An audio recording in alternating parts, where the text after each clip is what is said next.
Apakah sudah bergabung? Ya, halo, saya ada di sini. Cuman Yes, karena masih dalam perjalanan ke pulang, nanti saya izin di mobil ya. siap. Thank you, Kak Novi. Nanti kalau udah sampai di rumah langsung saya pindah ke laptop. Maaf, ini macet banget dari acara sebelumnya di Bogor. Siap. Oke, Kak Novi. Mungkin kita nggak lama lagi akan join sih, karena waktunya sangat singkat mungkin ya dari Kak Novi. Biasanya kita break 5 menit, tapi karena Kak Novi waktunya sangat singkat gitu, mungkin kita akan mulai dalam waktu segera ini ya, Kak Novi ya. Itu Boleh, mungkin, boleh, silakan. ya, sekali lagi, thank you ya, Mas Putra. Ya, makasih banyak teman-teman semua. Seneng banget ini pada antusias semua juga diskusi-diskusinya. Terima kasih banyak ya dan selamat ini ya, selamat lanjut sama Siap. Andovi. Ya, Mas Putra kalau mau join juga nggak apa-apa sih. Ya ya siap. Makasih. Oke, aku mau ingetin lagi sih ke teman-teman juga gitu ya, kegiatan kita nggak akan terselenggara dengan lancar gitu ya, tanpa dukungan sponsor. Yang pertama dari kitabisa.org, yang kedua dari tiket.com dan Paragon, dan tak lupa juga ada media partner yang bantu kenalin kita ke banyak audiens atau ke banyak teman-teman yang lain ya. Di Indonesia ada Lindungi Hutan, ada Green Generation, Kawan GNFI, Kukangku, Madani Berkelanjutan, Yayasan IAR Indonesia, Tambora Muda, Media Hijau, Jabi, dan si paling lingkungan. Aku mau ucapkan terima kasih. Dan selanjutnya kita akan masuk ke dalam sesi Kak Andovi ya. Dan mungkin sedikit aku kasih profil kali ya dari Kak Andovi. Jadi Kak Andovi ini adalah mungkin namanya, kalau nama aslinya kalau yang aku tahu adalah Azevedo Andovireska Andikara de Lopez. Semoga benar itu pengucapannya. Memulai karirnya sebagai content creator lewat kanal Skinny Indonesian 24. Apa yang subscribe dari lama, menghasilkan konten yang menghibur dan menggelitik. Ia mengakui bahwa awal terjun ke YouTube bukanlah keputusan yang pasti, karena dulu belum jelas apakah itu bisa menjadi karir yang berkelanjutan gitu. Meski sukses dan dikenal luas, Andovi tetap menyatakan bahwa uang bukanlah motivasi utama dalam berkarya. Baginya yang penting menghasilkan konten yang bermakna dan berdampak bagi penonton. Silakan Kak Andovi untuk bisa mungkin mulai menyampaikan materinya ya, terkait crafting creative entertainment, impactful and educational content, yet fun and relatable. Silakan Kak Andovi. Ya, halo, sekali lagi selamat sore semuanya. Karena saya ada video Lopez yang sedang di mobil. Nanti kalau sampai rumah saya izin 2 menit masuk ke rumah untuk presentasinya untuk dimulai, siapapun yang megang presentasinya untuk nyalakan dan share screen. Oke. Kata Popo dari tim sudah ada yang dari tim Sebumi udah ada yang siapin. Ya, betul. Nah, hari ini saya diminta untuk membicarakan dan membahas soal edutainment ya. Edutainment itu sebenarnya apa? Apakah ini cuma gabungan antara dua kata-kata yang lucu? Edutainment, tapi apa nih, saya di sini ingin membagi intinya pengalaman saya sebagai seseorang yang sudah berkecimpungan di dunia konten kreator selama lebih dari 14 tahun. Dan mungkin kita bisa diskusi dan berbagi dan saling bertanya dan tukar pikiran tentang apa yang membuat sebuah konten itu relevan. Apakah melalui storytellingnya, melalui humornya, melalui relatabilitasnya, melalui isunya, apa. Silakan next slide. Nah, edutainment seperti yang kita tahu itu adalah gabungan dari dua kata, yaitu education dan entertainment. Maka digabung menjadi edutainment. Tapi saya mengajak kalian untuk berpikir lebih dalam lagi. Emang sebeda apakah education dan entertainment? Next slide. Kalau kalian Google atau mungkin zaman sekarang ChatGPT atau apapun lah, definisi dari education menurut Oxford English Dictionary, itu the process of receiving or giving systematic instruction, especially at a school or university. Itu definisi pertamanya.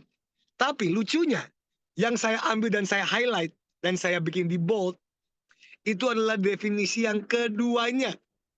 Silakan di Google. An enlightening experience.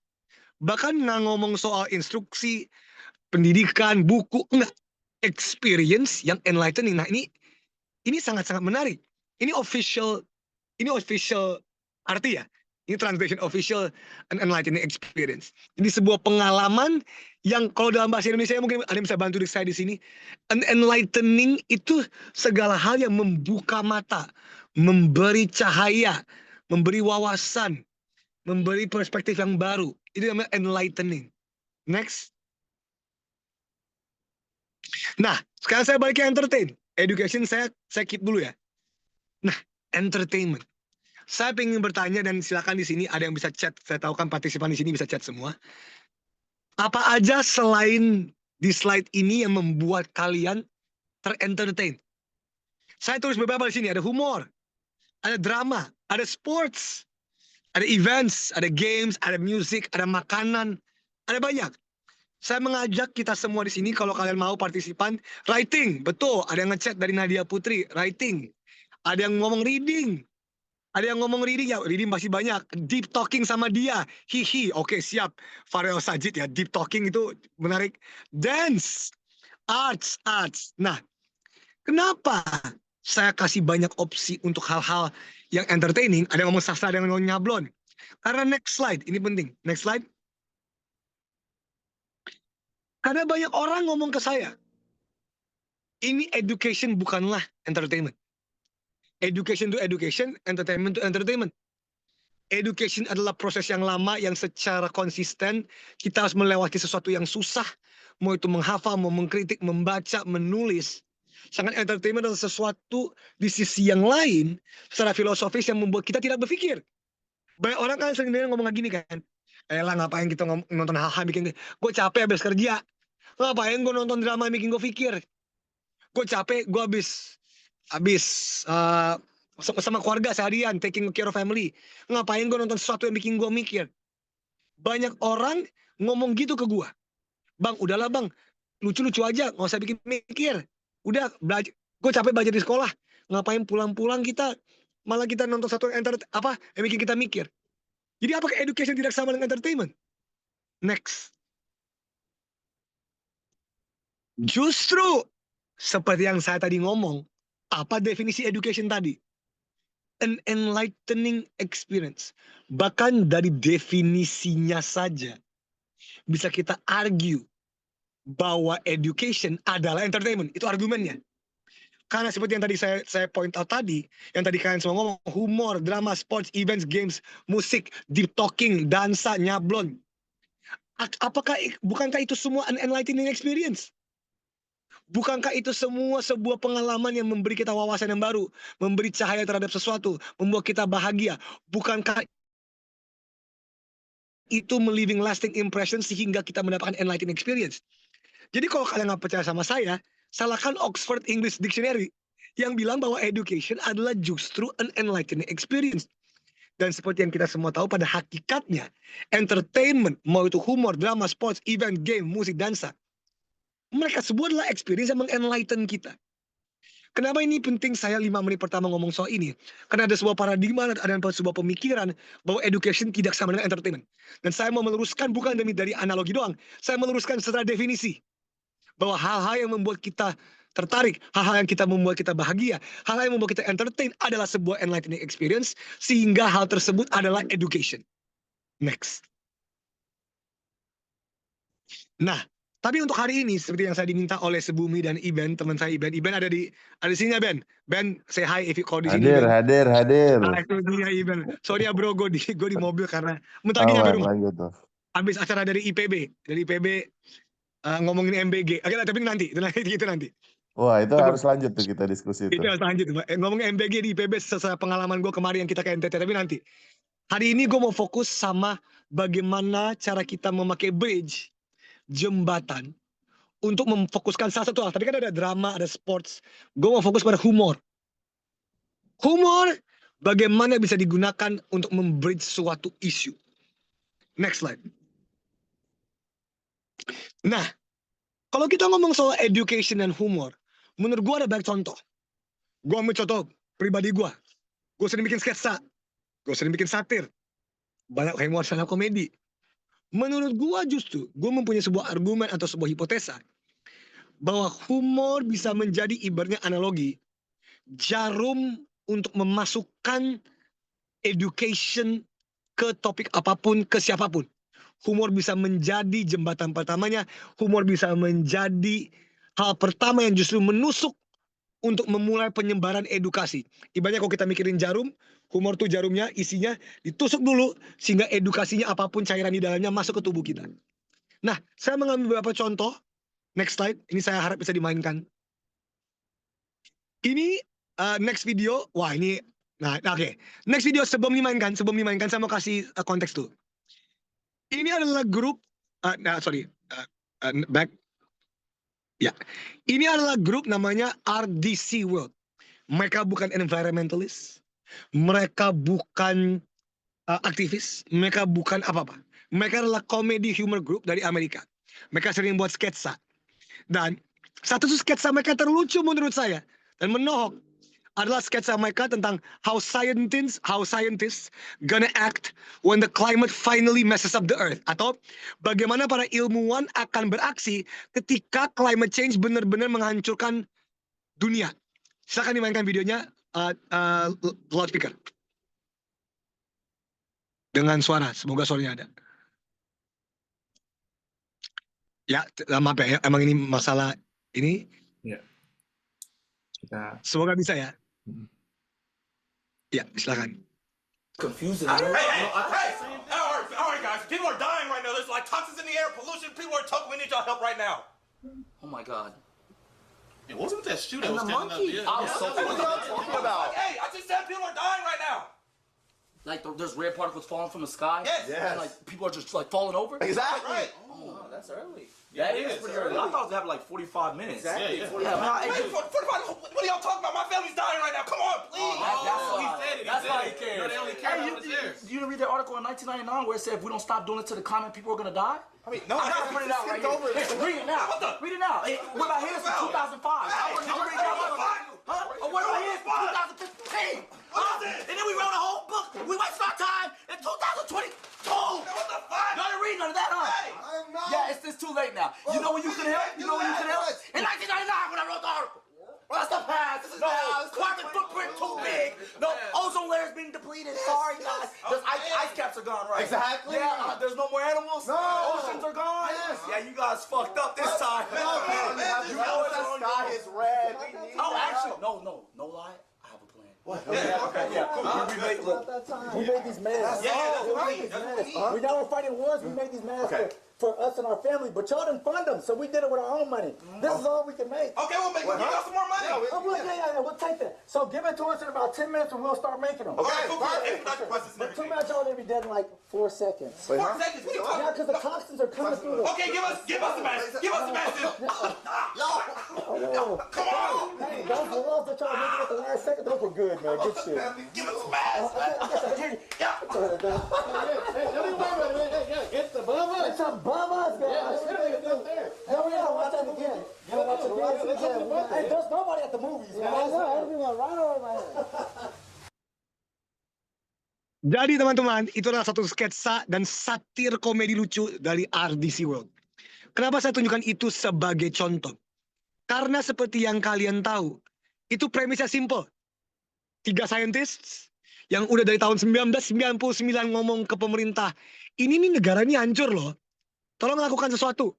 Tapi seperti biasa, seperti yang kita tahu, mereka yang berkuasa tidak pernah mendengarkan hal-hal yang diutarakan oleh para ilmuwan. Nah, itu kan satu hal yang berat. Itu kan satu hal yang sangat-sangat berat. Ngomongin sistem, ngomongin ketidakdengaran, ketidakpedulian dari mereka yang berkuasa, ngomongin ilmuwan. Tapi yang hebat dari mereka adalah, dari premis itu, mereka berhasil menunjukkan secara satir dan sketsa komedi, bahwa kalau ditunjukkan seperti ini, how ridiculous it is, kalau benar-benar hal ini terjadi, yang mereka tunjukin ini komedinya nih, satirnya nih. Mampus lu, mati semua lu. Dari tahun 1999 kita ngomong soal ini, kalian nggak dengerin. Paper kita kalian nggak baca tahun 2020. Yaudah kalian mati silakan, kita masih hidup. Nah, itu kan absurd. Tapi apakah itu benar-benar absurd? Justru dari komedi mereka, kita justru mempertanyakan, ya iya juga ya. Climate change, isu lingkungan dari dulu selalu diomongin dari dulu. Dari zaman sebelum Al Gore pun, dari Inconvenient Truth pun udah diomongin. Tapi kita tidak pernah mendengar. Tapi kalau gue ngomong kayak gini marah-marah di kamera, orang nggak peduli. Tapi kalau dibikin kayak sketsa, kita manusia ngaca. Lucu juga ya. Iya benar juga ya. Itu gunanya humor sebagai jembatan. Humor bisa membuat kita sebagai manusia mengintrospeksi diri dan ngomong kayak gini tadi. Iya. Bener juga bro. Iya juga ya. Lu bayangin lu jadi orang yang berkuasa. Lu nonton sketsa tadi. Pasti di otak lu bakal kepikiran. Iya juga ya. Kok kita goblok ya nggak dengar para ilmuwan sama ini. That's the power of content yang entertaining dan satir dan komedi. Apakah lu capek nonton video tadi? Lu nggak capek kok. Lu nggak mikir kok. Tapi lu dapet. Dan kebetulan lucu. Itu satu contoh. Saya kasih contoh lain. Next slide. Saya berikutnya akan kasih contoh dari konten saya sendiri. Tapi harus di video Instagram. Silakan dimainin. Ini saya kerjasama dengan Cinta Laura dan Bintang Hello. Emon ngomongin soal. Ya silakan nonton. Aku Cinta Nonton Laura Kiel, dan orang mengenalku sebagai seseorang yang suka menyebarkan rasa cinta. Tapi sesungguhnya di dalam hatiku banyak keresahan, kemarahan, dan juga frustasi terhadap berbagai pihak. Tapi untungnya hari ini, aku memiliki 2 translator, Andovina Lopez dan Bintang Emon, untuk menerjemahkan isi hatiku. Di sini, aku mau ngomongin permasalahan yang penting banget, yaitu soal sampah. Sampah itu penting tau gak sih? Dan lu pada masih mikirin soal Fadel. Pengelolaan sampah adalah masalah yang sangat genting. Masalahnya belum diprioritasin sama pemerintah. Pemerintah, kalian selama ini ngapain aja? Hah? Pilkada udah mau dekat. Woi, kerja woi. Balihonya jadi sampah semuanya. Kalian tahu gak sih berapa banyak jumlah sampah yang kita produksi setiap tahunnya? Lebih dari 50 juta ton. Itu bisa buat ngisi 12 GBK tiap tahun. Dan kita peringkat 2 di dunia dalam menghasilkan sampah. Ya, itu prestasi kita. Lu mau Rizky, Ridho, dan Rafael Stroik main di GBK penuh sampah? Hah? Lu mau? STY ketiban sampah, lu mau? Lu mau? Dan lu tahu nggak sampahnya dikemanain aja? Tahu nggak? 96% dari sampah kita berakhir di timbun aja. Di tempat pembuangan akhir, nggak dikelola, nggak didaur ulang. Lu tahu nggak sih 96% tuh? Itu 100%, cuma kita dikasih bonus 4%, itu doang. Pikir sampah ditimbun gitu aja nggak ada efeknya? Hah? Sampah yang menumpuk akhirnya menghasilkan gas metana yang mencemari udara. Akhirnya saat kita nafas, dia masuk dan paru-paru kita rusak. Sesak napas gue pesek. Gas metana juga bisa mencemari sumber air di sekitarnya. Nah, itu minum air metana, minum dah. Bayangin lu makan ikan. Ikan omakase. Kotor tuh ikan, kotor. Bahaya. Tempat pembuangan sampah negara ini udah semakin over capacity. Artinya, kalau didiemin aja, akan semakin meluas. Penggunungan sampah akan semakin mencemari lingkungan kita. Lu mau Gunung Merbabu kalah tinggi sama gunung sampah? Hah? Naik ke puncak gunung, baunya kayak tari. Kiri kanan kulihat saja banyak sampah dan sampah. Mungkin kalian nggak peduli soal paru-paru, air, ataupun kesehatan lingkungan. Tapi kalau uang kalian pedulikan. Because as you know, love needs money. Duit aja baru pada melek. 130-an triliun rupiah per tahun.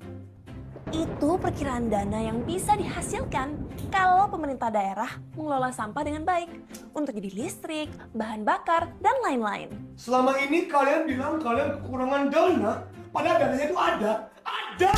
Ada, tapi lu yang nggak bisa ngelola. Sampai gue bingung, yang sampah itu yang mana sebenarnya? Kita bakal milih para kepala daerah di pilkada akhir November nanti. Tapi kalian sadar gak sih? Ada ratusan, ribuan, bahkan mungkin jutaan anak yang lahir dan tumbuh besar di tumpukan sampah. Ini gimana sih? Mana para calon kepala daerah? Gimik-gimik doang. Ini isu penting, harus dipikirin. Mereka sampai bolos sekolah, nggak sekolah. Mereka diperbudak, ada mafia-mafia yang ngambil uang dari mereka. No you guys, listen to me. Kita ngomong Indonesia Emas 2045, tapi generasi emas gimana nih? No, you know, I'm fed up. I can't do this anymore. I'm leaving.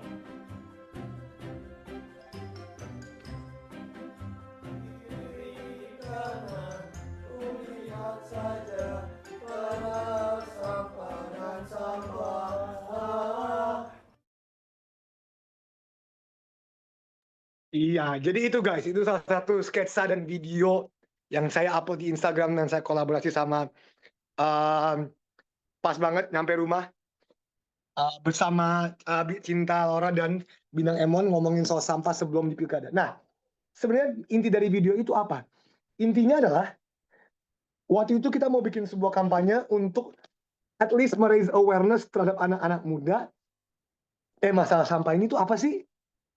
Nah, bisa aja kita bikin video informatif seperti biasa kayak, halo teman-teman semua, masalah sampah kita adalah sampah Terus gua sama Bintang Emon sama Cinta sadar, guys, ini kita membuat sesuatu yang orang nih, apalagi penonton-penonton yang komedi ya, yang mungkin bukan aktivis, yang mungkin nggak terlalu peduli lingkungan, yang tahu aware kayak, ya ngapain gue tonton? Kita pikirin sketsa, oke, bagaimana kalau kita tahu amarah kita semua yang aktivis yang selalu ngomong, para penggiat lingkungan yang selalu ngomong soal ini nggak pernah didengerin, aku dan Emon menjadi translator yang suka marah. Jadi Cinta ngomong apa, gua sama Bintang Emon ngomong apa, marahnya yang sesuai dengan hati kita. Premisnya sesimpel itu, Cinta ngomong fakta, gua sama Emon ngelawak biar keep people engaged. Tetap ada data-data seperti ratusan ton limbah, 12 GBK ke field setiap hari, duit yang diperlukan berapa, tetap ada data-data, tetap ada objective fact. Tetapi kita benar-benar bisa tahu bahwa yang kita lakukan juga ada humor sehingga tetap membuat mereka engage. Dan plot twistnya di akhir, yang tadinya Cinta Laura tetap yang nggak marah, akhirnya malah dia yang marah.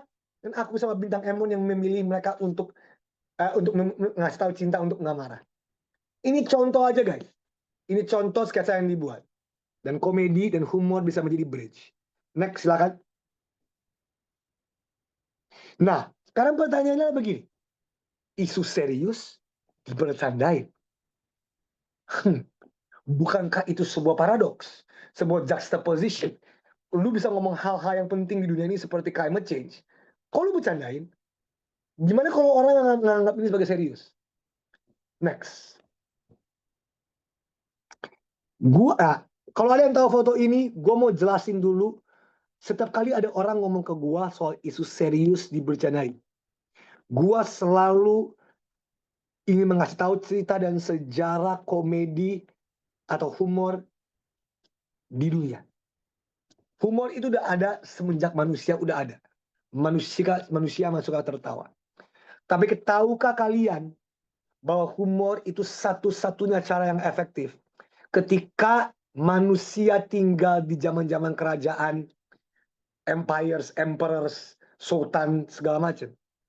Hanya court jester, ini nih, the clown yang kalian lihat warna biru, merah, kuning ini. The court jester namanya, which is orang yang punya hak ngelawak, komediannya lah.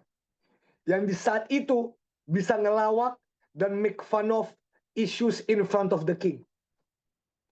Ini misalkan, Raja Inggris Prancis zaman-zaman dulu, mau show, dia bosan, jesternya keluar dan ngomong, hebat ya rajanya, baju lu jelek banget sih, lagian lu ngambil duit rakyat. Orang ketawa. Di saat itu, ketika nggak ada orang yang berani ngomong dan speak out against kekuasaan, court jester lah satu-satunya orang yang bisa ngasih tahu kebenaran terhadap mereka yang berkuasa. Jadi ini bukan soal isu serius dipecandain sehingga isu yang serius. Enggak. Lensa perspektifnya justru dibalik.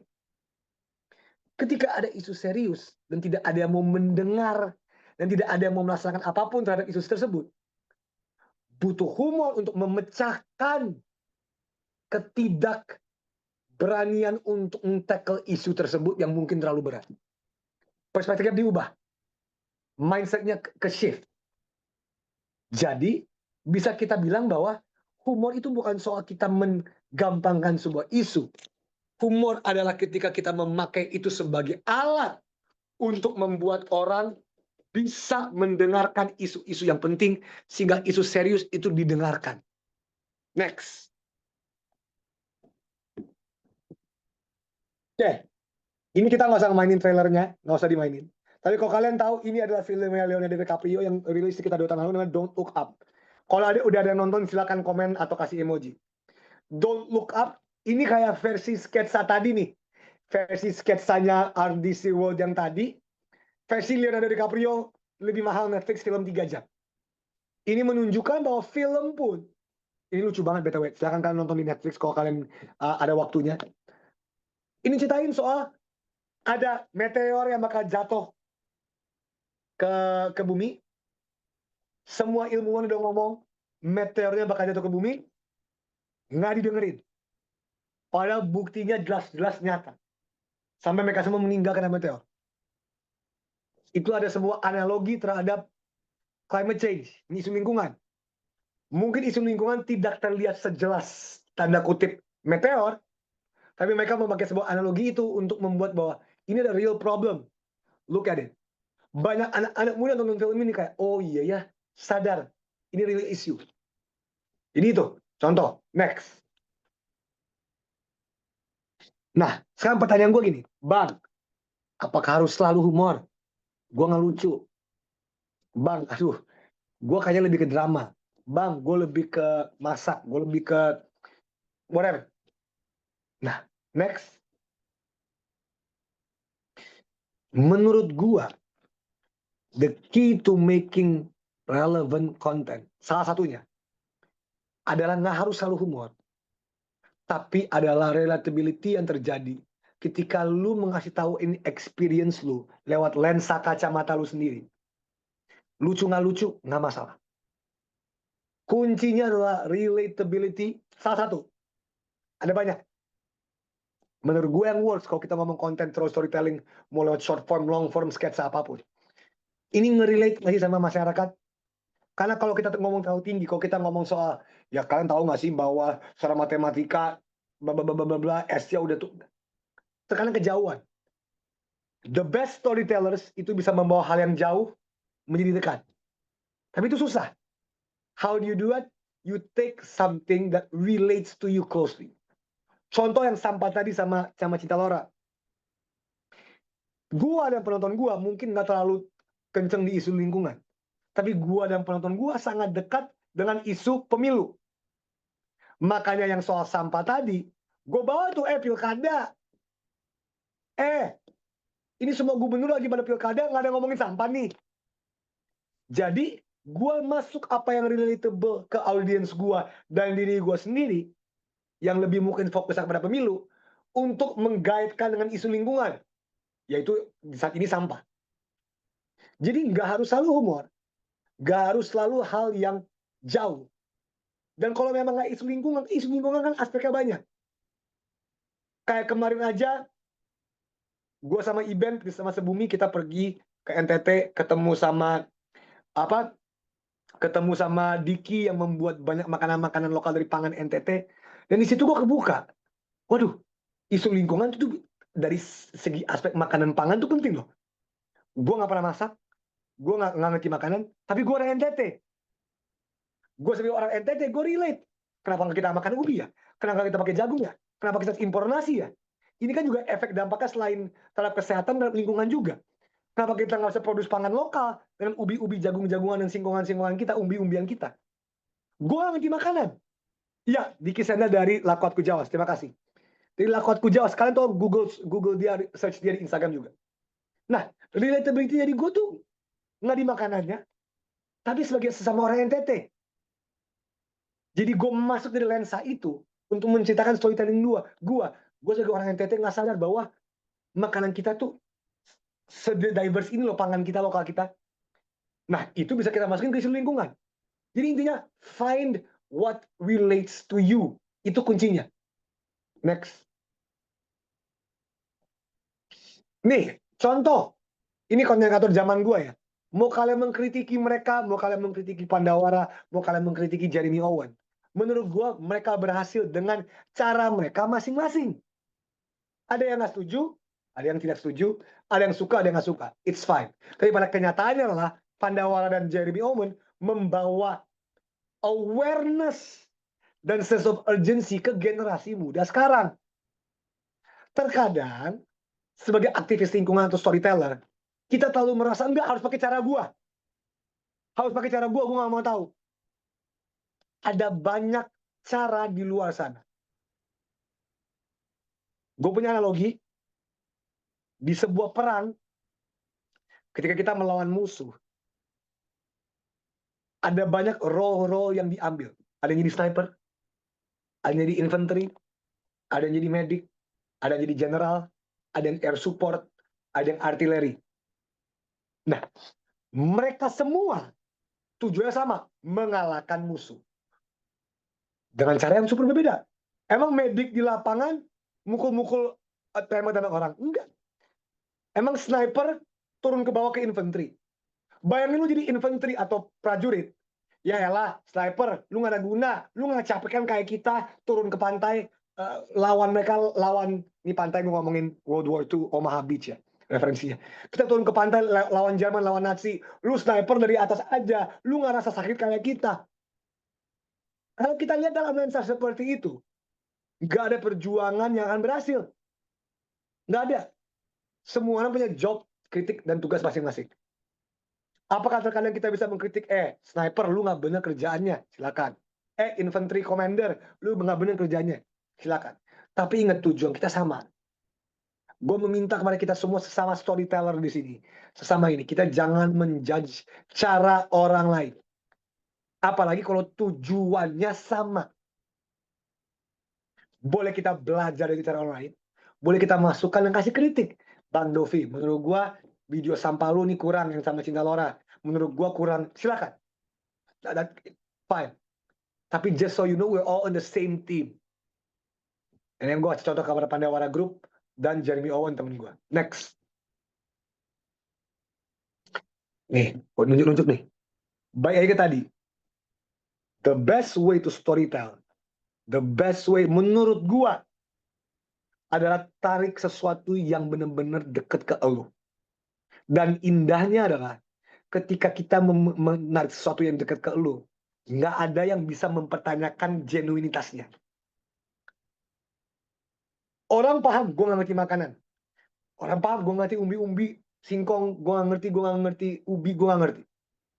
Tapi orang nggak bisa mempertanyakan ke-NTT-an gue sebagai orang NTT. Walaupun gue setengah NTT, bokapnya dari Maumere, gue ada di Jakarta, tapi gue merasa ada connection dengan itu. Dari situ, gue mencoba sebisa mungkin untuk menaikkan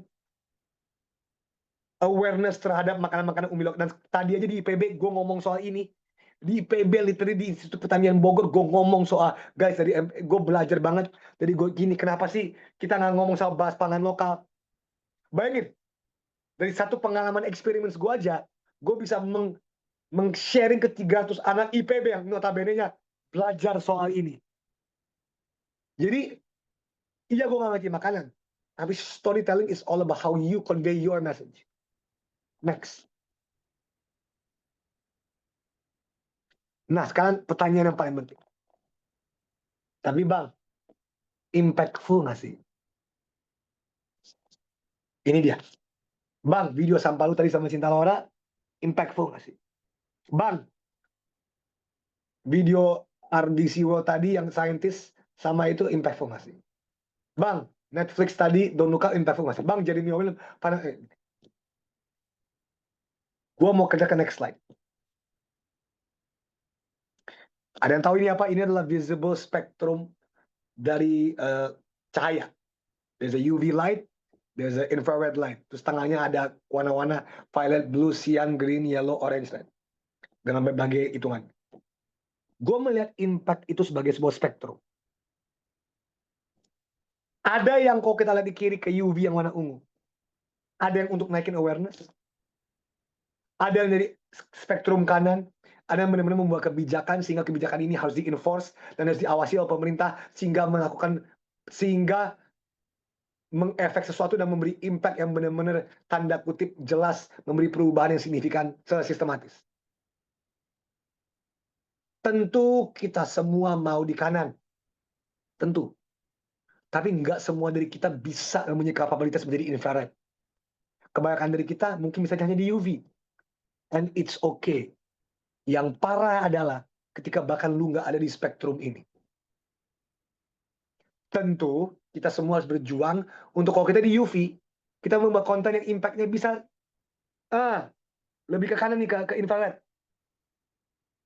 Tapi menurut gua, di zaman sekarang, we cannot take for granted bahwa ada orang yang benar-benar nggak tergerak, apatis.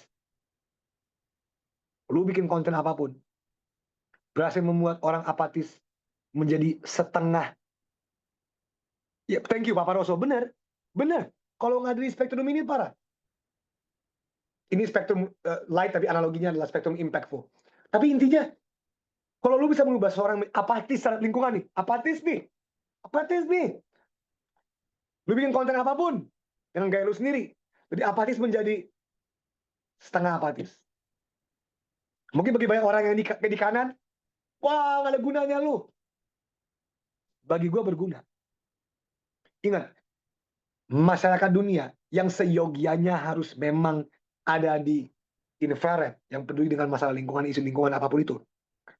Pada kenyataannya realitasnya, kita tidak seperti itu. Tugas saya sebagai entertainer, content creator, edutainmenter, gue nggak tahu itu bahasa apa ya, adalah untuk mengubah mereka yang tidak apatis menjadi at least minimal paham dan peduli dikit lah. Karena itu adalah sebuah perjalanan. Sama seperti sekolah. Kalau kita jadi profesor matematika, emang dari awal kita udah tahu semuanya. Enggak, kita belajar dulu dari TK sama SD. Konten itu bisa mengubah. Ada konten yang bisa mengubah hidup orang benar-benar impactful. Ada orang bikin konten, next day-nya langsung kebijakan keluar juga ada. Ada orang bikin konten yang membuat satu orang anak di Jakarta Selatan kaya. Ya udah deh. Kayaknya sekali sebulan gue nggak naik mobil pribadi. Sekali seminggu gue naik public transportation untuk mengurangi emisi. Change. That's change. The key is how to keep on making that change consistently and to make that change keep on going in the right direction. Itu menurut gue. Next. Jadi tadi guys, baik lagi. The impact of storytelling, kalau dalam kasus gue memakai humor. Karena humor itu bagi gue adalah katartik. Melepas segalanya. Melepas penat, melepas pemikiran. Gue dengan humor, gue justru bisa mengambil topik seberat apapun. Dan menjadi paham, wow, ini nih keren sekali. Tapi back again, the impact of storytelling itu bukan ada satu formula yang benar. Gue sharing cara gue memakai humor. Gue sharing cara gue memakai sketsa. Gue sharing cara gue memakai komedi. Tapi menurut gua yang kita harus benar-benar sadar adalah storytelling dalam segi apapun. Jikalau kita balik ke arah kita, jika kita mengimpact diri kita sendiri. Kalau konten yang lu buat mengimpact diri lu sendiri. Percaya sama gua, minimal ada satu orang. Satu orang aja udah bisa berubah dikit, change for the better. Itu menurut gua udah menjadi impact yang benar-benar mantap. Next. Malu bertanya sesat di jalan, malam minggu kok nggak jalan-jalan. Terima kasih banyak semua, nama saya Navino Lopez. Inilah presentasi singkat saya soal storytelling dan memakai humor sebagai alat untuk mencapai hal tersebut. Terima kasih. Weh, thank you. Boleh kasih applause teman-teman semua. Thank you Kak Andovi. Sama-sama. Emang aku bikin presentasinya segaya aku. Again, presentasinya gaya gue sendiri. Gue pakai gambar, UV spektrum, video. Emang ini gaya gue ngomong. Jadi gue nggak bisa mengcopy cara orang lain. Sama seperti bikin konten. Kalau gue presentasi emang gue agak out of the box ya. Agak aneh. Tapi ya itu cara gue. Jadi begitu. Siap. Keren. Punya cara sendiri ya kita ya. Masing-masing. Iya. Dan mungkin aku sedikit yang aku jadi sadarin ya. Kadang-kadang kita terlalu sibuk di isu yang kita terlalu sangat-sangat fokusin gitu di lingkungan. Kadang-kadang kita make our bubble gitu. Dan justru lewat cara-cara yang kreatif, yang nyeleneh, yang beda itu justru bikin pop up our bubble dan terus bisa nyuntikin tadi analogi suntikan ke orang lain. Sehingga mereka yang nggak peduli atau mungkin bahkan apatis jadi lebih tahu, jadi lebih aware yang awalnya nggak terpapar sama sekali sama isu yang coba kita address gitu ya. Betul. Wow. Tapi aku mungkin ada beberapa pertanyaan ya, sekaligus mungkin teman-teman yang di sini juga mungkin bisa silakan menyampaikan pertanyaannya lewat dengan raise hand ya atau lewat kolom chat juga bisa. Mungkin aku boleh lebih ke konsep kali ya. Gimana sih impact-nya gitu ya? Mungkin kemarin itu nyambung juga sebenarnya sama materi dari Kak Inu ya, dari Mas Wisnu dari Kompas Gramedia. itu dia bilang pop culture itu our new way gitu ya, orang-orang lingkungan untuk bisa lagi-lagi tadi ya kalau analoginya sama, nyuntikin isu yang kita address gitu. Seberdampak apa sih? Mungkin ada nggak sih pembacaan dari Kak Andovi gitu dari pop culture trend gitu yang bisa akhirnya menyadarkan orang gitu terkait isu lingkungan? Ini gue nggak ngambil isu lingkungan, gue ngambil analoginya. Ada 2 analogi yang menurut gue luar biasa. Analogi pertama adalah Black Mirror. Di sini kalau ada yang tahu Black Mirror silakan komentar atau kasih tepuk tangan atau emoji apapun. Black Mirror itu pertama kali keluar tahun 2011. Ketika AI belum AI. Ya, ketika ini semua nih belum nih. Ini AI 4.0 ini belum ada semua nih. Dari tahun 2011, Black Mirror adalah sebuah series yang telah mengubah banyak orang termasuk gua terhadap the dangers of AI. Apakah Black Mirror series ini membreakdown secara scientific AI itu buruknya apa? Enggak sama sekali. Tapi dia menunjukkan sketsa dan realita yang benar-benar mengubah mindset dunia. Dan ada studinya, silakan di double check. Black Mirror ini kalau nggak salah, karena pertama kali tahu kode 2011 sampai sekarang masih ada, mengubah banyak yang parlementer di Inggris untuk membuat kebijakan-kebijakan yang menghalang the prospect of AI yang negatif. Jadi itu real impact dari sebuah pop culture yaitu Black Mirror. Kedua, gue mau ngomong, gue kasih contoh langsung. Iya. Apa tuh?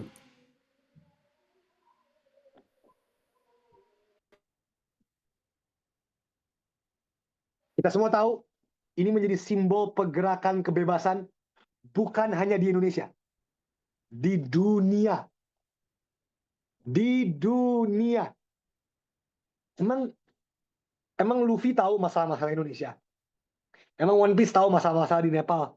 Emang One Piece tahu masalah-masalah di Prancis, di Bangladesh, Filipina? Ini adalah bukti bahwa pop culture, just by the symbolism of imaging of freedom, bisa memercik keberanian bagi banyak manusia di dunia ini untuk mulai pergerakan. Jadi jangan pernah meremehkan pop culture. Kalau di isu lingkungan, yang paling dekat ke gua ya, itu 2. Al Gore, gue umur 31 tahun. Ketika Al Gore keluar dengan dokumenter The Inconvenient Truth, gue masih SD atau SMP kelas 2 lah. Gue nonton pertama kali. Di situ. Tapi lucunya pas gue, kan gue SD SMP di luar negeri nih. Gue belajar soal climate change, rising sea levels, emission, whatever. Nggak pernah kena ke gue. Nggak pernah kena ke gue sepenting apa sih nih. Sampai gue nonton Al Gore The Inconvenient Truth. Yang benar-benar kayak, hah? Dengan style dokumenternya dia dan segala macam. Yang kedua, yang soal isu lingkungan yang benar-benar kena ke gue. Ini gue pribadi. Mungkin pop culture. Itu ketika gue nonton podcast dari orang-orang pintar di dunia ini yang ngomong soal hal-hal menarik soal lingkungan. Mau dari itu Neil deGrasse Tyson, mau itu ngomong dari semua orang itu. Gue nonton podcast, itu kan pop culture. Pop culture, lagi ngomong kayak, hey, did you know that? Gue nonton, kalau kalian tahu channel YouTube namanya Kurzgesagt, kalau kalian tahu di YouTube.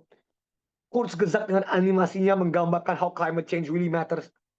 Bagi gue sebagai penonton YouTube, itu pop culture. Dan itu benar-benar memberi impact yang sinting. Nah di Indonesia, mungkin bagi Gen Z ya, again, correct me if I'm wrong, pop culture sekarang lagi di drive oleh Pandawara, Jeremy Owen. Tapi belum ada menurut gue secara pop culture yang sebesar The Inconvenient Truth. Menurut gue. Nah itu mungkin PR kita bersama nih. How do you make a pop culture story yang membuat orang bisa bergerak?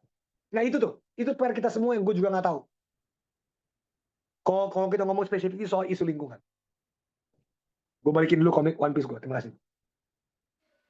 Oke, thank you. Tadi ya teman-teman ya, ternyata pop culture tuh udah jadi cara kita juga gitu ya untuk bisa ngenalin isu-isu kita. Dan buktinya ada gitu yang kita lihat dan saksikan sendiri gitu ya, One Piece. Keren-keren Ya. gitu.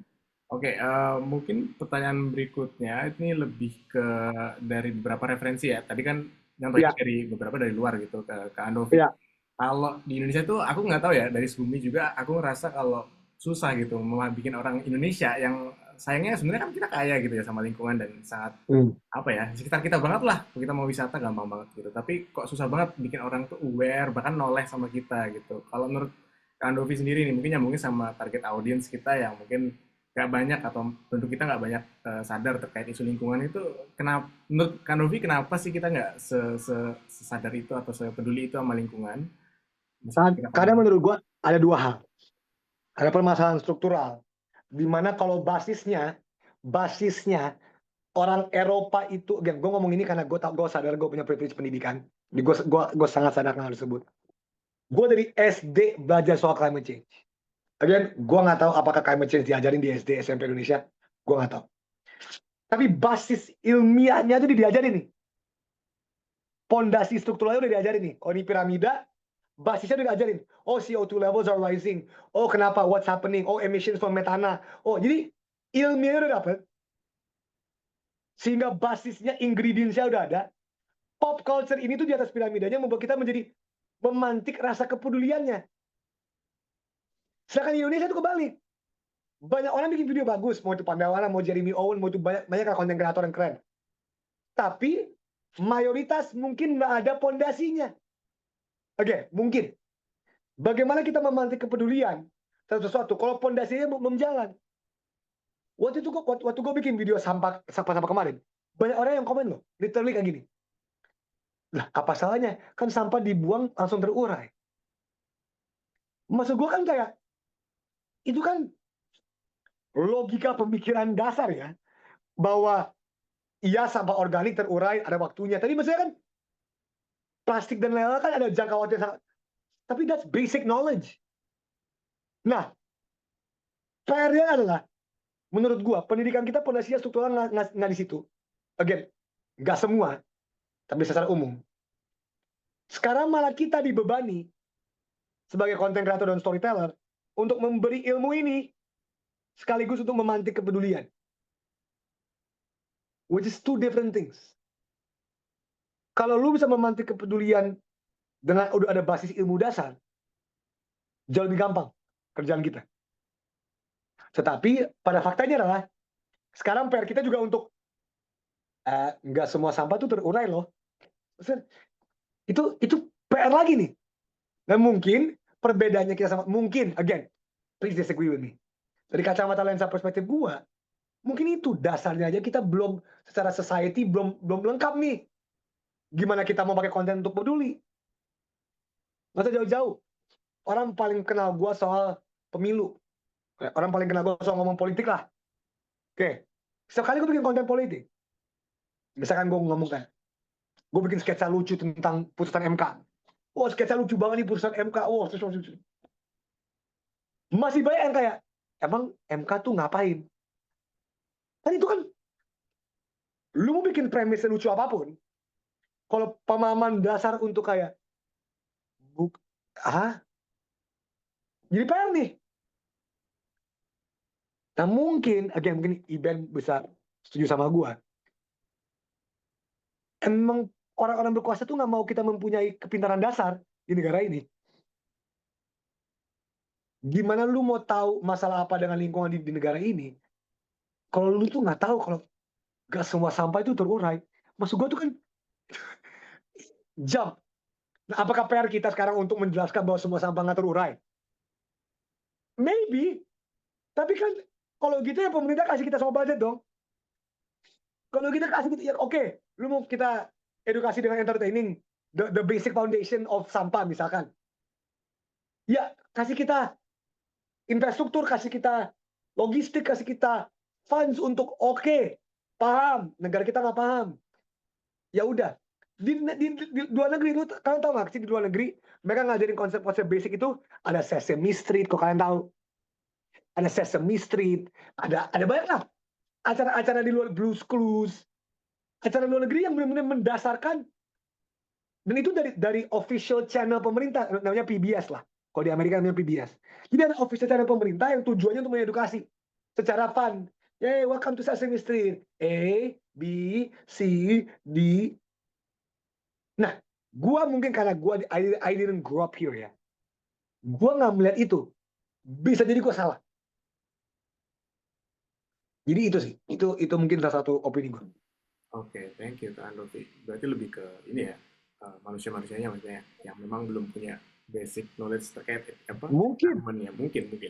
Iya. Oke. Aku mau move ke pertanyaan dari kolom chat. Ada Kak Margaret dari NTT nih, satu kampung ya dari. Halo, Kak Margaret. Selamat sore Kak, materi yang luar biasa. Saya ingin bertanya, apakah konten storytelling harus punya engagement tinggi supaya mampu menggerakkan mereka yang apatis? Karena seperti kita ketahui bersama, era short video, even real short, itu lebih naik dibandingkan ngasih banyak cerita, dalam kurung apalagi kalau konten yang benar-benar sedang mengedukasi dan berasal dari small account, gitu kan. Kira teman-teman banyak kan dari, masih sedikit lah ya, secara followers gitu. Gimana? Ada tanggapan kah? Ini jawabannya Margaret ya. Andre pertanyaan lu, apakah harus punya? Jawaban gua, tidak harus punya, tapi sangat sayang dan gue menyayangkan jika tidak ada. Guys, in storytelling and in content making, tidak ada aturan pakem terhadap apapun. Lu mau bikin konten yang sama sekali cuma lu ngomong doang, tulis doang, nggak ada engagement, gak apa-apa. Karena menurut gue itu sebuah proses untuk belajar membuat konten. Tetapi, melihat realita dan pragmatisme dunia sekarang, sangat sayang bahwa tidak engaging. Logikanya next question-nya, how to make it engaging. Itu pun sampai sekarang, gua pun masih belajar. Karena what does it mean to be engaging? Ada orang yang secara natural dengar gua ngomong ke engage. Ada orang yang secara natural dengar gua ngomong langsung bacot lu Andovi. Ada. Nah, itu emang PR. PR-nya adalah lu nggak harus membuat konten yang engaging, nggak harus. Ada kok market untuk orang-orang yang nggak peduli soal engagement tuh ada. Percaya sama gue tuh ada. Ada market untuk segalanya. Tetapi sayang sekali di dunia sekarang bahwa lu nggak engaging. Karena the best thing to do, sweet spotnya itu the best of both worlds. Itu sweet spotnya. Dan ini emang pertanyaan emas semua orang. Bukan cuma kita. Semua orang di dunia. Kita nggak usah jauh-jauh deh. Kita semua tahu secara isu lingkungan, apa yang paling hot isu lingkungan tahun ini? Tambang di Papua. Setuju? Tambang di Papua. Dan tambang di seluruh Indonesia. Butuh video Greenpeace diusir dari meeting untuk satu Indonesia peduli.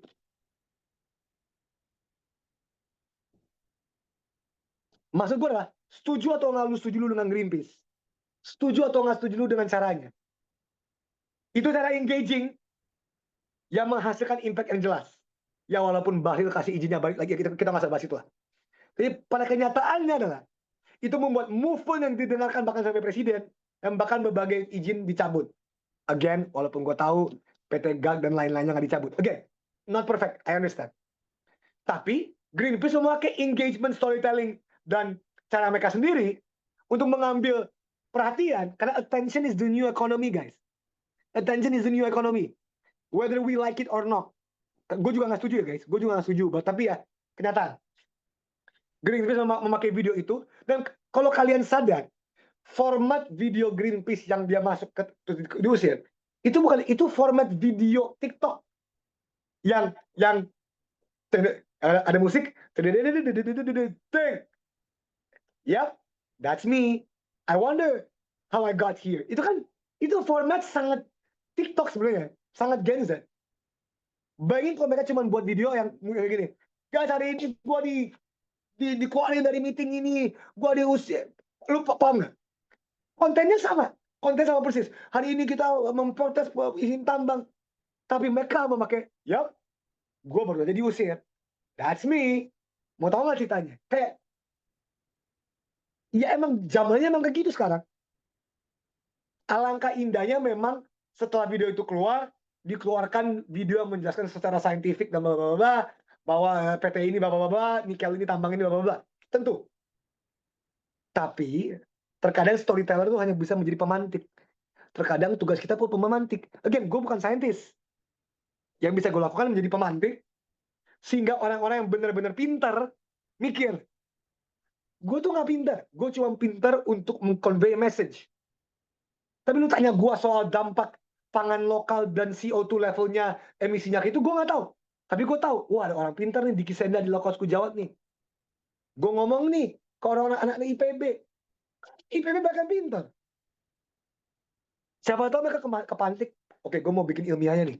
Oke, apa kebijakan yang kita bisa buat sehingga makanan pangan lokal di seluruh Indonesia menjadi distribusi utama untuk MBG atau whatever lah. Jadi begitu. Itu dari Via Della. Aku mau nyaman bicara depan kamera. Gimana kalau voice over? Aman Via Della. Banyak konten kreator di Indonesia dan luar negeri yang nggak nunjukin muka, yang hanya voice over dan gambar. Banyak. Dan mereka, guys, kita nggak usah jauh-jauh deh. Itu kan tadi voice over. Siapa salah satu konten kreator paling terkenal di dunia yang nggak pernah ngomong? Khaby kok kalian tahu? Khaby itu generasi sekarangnya Mr. Bean. Yang ini nih, dia ngomong aja nggak pernah. Maksud gua adalah nggak usah nunjukin muka, nggak usah nunjukin suara pun. There is a way to everything. Cocokin dengan gaya kalian masing-masing. Jadi itu ya. I see, oke, Kak Novi, thank you. Selanjutnya ini mungkin karena waktunya nggak banyak ya Kak Novi juga gitu. Mungkin kita bisa tutup sama satu pertanyaan lagi ya Kak Novi dari Kak. Iya boleh, silakan. Silakan Kak Fitri, udah raise hand, bisa langsung on mic. Oke, terima kasih ya. Aku tadi bener-bener dapat banget pencerahan dan ini bener-bener yang mungkin nggak sih aku bikin konten yang sama ini aku bikin konten itu yang tadi orang-orang aku jelasin tentang berkebun kayak gini-gini, tapi kok nggak semua nyambung ya. Sedangkan target aku sekarang ini adalah ibu-ibu. Nah, aku baru mikir ibu-ibu itu paling sensitif sama namanya duit. Jadi kalau udah namanya mendang-mending, oh kenapa aku masuk lewat duit ya, kayak gitu. Lewat hitung-hitungan duit. Jadi, oh ya misalnya, kenapa saya harus berkebun kok mikirnya karena sehat, nggak ngefek kayak gitu. Betul. Nggak bisa ya. Palingan mereka bilang gini, lah kan kamu ada duit, kamu bisa punya pilihan. Lah kalau kami gitu, tapi mereka nggak pernah bisa masuk. Oh ternyata baru kupikirkan, iya taksonomi belum kebutuhan Abraham Maslow-nya itu mereka belum kelar nih urusan tingkat paling bawah. Gimana tentang kepercayaan diri, tentang aktualisasi diri, tentang bagaimana berkebun dan sebagainya. Mereka masih belum kelar urusan duit. Jadi kalau duitnya kelar, pendekatannya mesti lewat duit dulu nih. Pagi kan udah lihat lah sekarang bener nggak? Tapi cuma satu ya, saya belum pernah bikin konten soal itu. Meskipun saya sangat interest sama urusan finansial, tapi saya nggak pernah bikin konten soal itu. Jadi saya tuh kayak ngerasa deg-degan, ini kira-kira gimana ya gitu. Deg-degan banget aku. Kalau misalnya harus lakukan pendekatan lewat ini. Nah gimana tuh? Mungkin kasih tips-tips. Gini, terima kasih banget. Namanya siapa? Fitri ya, sorry ya. Pontianak. Fitri, gini, aku nggak paham apa-apa soal berkebun. Dan tadi Fitri sangat-sangat jelas ngomong soal Maslow's list of hierarchy. Ada actual needs, ada aktualisasi, ada duit segala macam. Gue setuju banget. Kita ngomong contoh nyata ya. Kalau kita ngomong soal pangan lokal kemarin di NTT, kalau kita ngomong paling tinggi, kita ngomong ini adalah identitas kita sebagai orang NTT. Makan makanan kita. Tinggi banget. Lo tau gak yang menarik apa? Ubinya murah. Emang pada kenyataannya, beli 1 kilo ubi-ubian, itu lebih murah daripada 1 kilo nasi. Itu kenyataan. Nah, emang, Fitri bener banget. Kalau memang Maslow's hierarchy-nya memang kepada kebutuhan dasar itu ngomongin duit, bikin konten yang bisa menggapai mereka duluan pakai duit. Kayak tadi, hai teman-teman, kalian tahu nggak kalau berkebun ABC kalian bisa selamatin Rp10.000 per bulan dari kebutuhan rumah tangga. Misalkan, again, aku juga apa. Hai teman-teman, kalian tahu nggak bahwa 5 kilo daun ini atau buah ini bisa menghasilkan sekitar 15.000. Yuk, saya tahu bareng. Nggak apa-apa. Memakai engagement itu untuk menarik orang-orang yang mikirin duit sangat dipahami. Ketika orang udah punya cukup duit, baru nih nariknya udah nggak usah duit. Lu ngomong ke orang yang punya duit, guys, yuk berkebun yuk, bisa save 50.000 rupiah per bulan. Yang punya duit ngapain? Tapi kalau ngomong punya duit kayak, lu tahu nggak? Kalau lu bisa berkebun A, B, C, D, E, lu keren bro. Lu keren, lu keren. Nah, itu kan beda, aktualisasinya beda. Jadi Fitri, you're right. We need to know our target audience-nya itu apa. We need to know who we're talking to, siapa yang kita berbicara dengan. Dan kita paham apa yang memantik engagement mereka. Kalau duit ya udah. Kalau aktualisasi diri ya udah. Kalau identitas ya udah. Jadi kalau mau buat video berkebun konten soal dengan memantik dengan cara duit, go ahead. Dan itu menurut gue bisa sangat engaging jika dilakukan dengan benar. Oke, thank you Kak Andovi. Gimana Kak Fitri? Apakah ada tanggapan? Oke, makasih banget. Yang penting coba aja dulu, karena belum pernah. Coba aja dulu. Coba bikin video berkebun, bandingin 10.000 rupiah A sama 50.000 rupiah B atau apapun. Itu kan gampang. Paling gampang tuh. Hari ini saya akan mengeluarkan duit ke saya sehari berapa, berkebun seberapa. Itu. Dan itu mungkin make it simple dulu. Iya. Betul. Iya. Banget. Makasih banget. Ini benar-benar dapat banget sih aku insight. Makasih ya. Sama-sama. Siap. Oke, thank you Kak Fitri. Mungkin teman-teman ada pertanyaan yang lain bisa disampaikan. Mungkin aku sedikit rangkum dikit sih dari materi ya, dari diskusi kita gitu ya. Yang paling penting, edutainment itu sebuah enlightening experience yang pertama. Terus, dan coba kita cari hal yang relate to ourselves gitu ya. Supaya kita bisa mengkomunikasikan dengan lebih baik tentunya. Karena ya sama manusia, mungkin sama teman-teman kita punya hal yang relatable satu sama lain. Dan yang lain dan yang terakhir adalah tugas kita sebagai storyteller adalah memantik ya. Jadi nggak usah sungkan, nggak usah malu gitu ya, dan be brave gitu untuk kita bisa bersuara untuk bikin konten. Mungkin itu ya Kak Andovi ya? Iya. Atau mungkin ada pesan lain yang mungkin mau disampaikan? Enggak, saya sangat-sangat setuju. Find the way that relates to you. Jangan ngikutin cara orang lain. Karena cara lu adalah, kalau kita ngomong soal marketing differentiator ya, di dunia itu banyak storyteller. Cara membuat lu stand out, ya jadi diri lu sendiri. Terkesan sangat gampang. Ya iya, semua orang bikin konten. Kalau mau stand out, ya jadi diri sendiri. Cuma ada gua doang di dunia ini. PR-nya adalah, diri lu sendiri itu siapa? Bagaimana cara mengeksekusi diri lu sendiri? Bagaimana cara konsisten mengeluarkan konten dengan suara lu sendiri? Itu memang PR yang sangat besar. Tapi ya gitu. Relate. Gue kalau coba ngomongin soal lingkungan dari isu lingkungan, nggak ada dengerin gue. Kalau gue ngomong lewat isu politik, kedengeran karena gue paham. Jadi itu. Oke, nice. Catat ya teman-teman ya. Supaya jadi keberanian teman-teman gitu. Oke, terima kasih banyak Kak Andovi atas waktunya dan materi yang sangat berharga. Aku harap nanti jadi catatan untuk kita semua dan dorongan untuk kita semua untuk lebih berani dan cari cara untuk bisa relatable dengan our audience. Kenali audience kita juga gitu kan. Buat jadi experience edukasinya itu menjadi sesuatu yang enlightening gitu ya, menginspirasi dan nyentil dengan satir dan lain-lain itu cuman tools kita gitu. Iya, Iban, thank you juga. Kita nanti ngobrol soal MBG, ini penting nih. Thank you, Dov. Lanjut. Thank you. Thank you. Kak Andovi. Sip. Oke, itu tadi ya teman-teman. Terima kasih semuanya. Mohon maaf bila ada kata-kata, ditunggu storytelling dan konten-konten dari kalian semua. Ingat, mulai hari ini atau kalian belajar hari ini, siapa tahu 5 tahun kemudian bisa menjadi sesuatu yang luar biasa. Oh ya Kak Andovi, kita mau foto bareng dulu nih. Oh iya, boleh. Lupa aku. Oke, mungkin teman-teman boleh on cam ya.